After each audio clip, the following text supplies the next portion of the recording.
All right, dummies, we can't talk about critical thinking without logic, and logic is basically how you examine the reasonings behind an argument, seeing as people like to argue over conclusions and not reasoning, like LeBron's the best basketball player. No, Michael Jordan's the best basketball player because I'm old. But basically, logic is just teaching you on how to understand if the conclusion has actually been earned.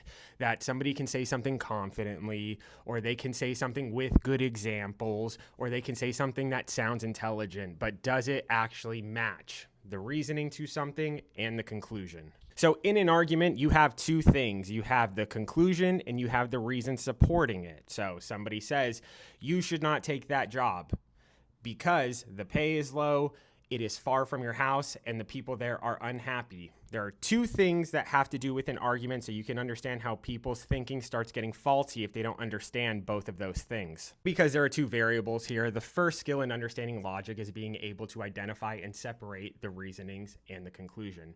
And I'm just going to skip over anything that has to do with soundness and validity. Just understand that you can have an argument that is valid, but it is not sound. So obviously, it's better to have both of them. But if you're wondering, truthfulness is for statements, validity is for arguments. So the statement like, the sky is blue, could be true or false. An argument, if it's raining, the ground is wet. It's raining, therefore the ground is wet. That could be valid or invalid. And this does allow you to operate in understanding that if somebody says your argument is false, it's kind of incorrect. You would say that that premise is false or that conclusion does not follow.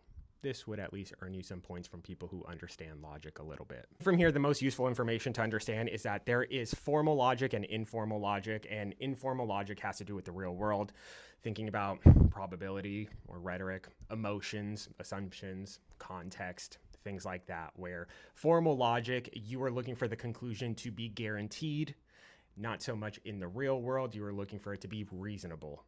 So it's important to understand what type of logic is going to be most useful in a given conversation. That formal logic has its place. You obviously would want to have clean structures.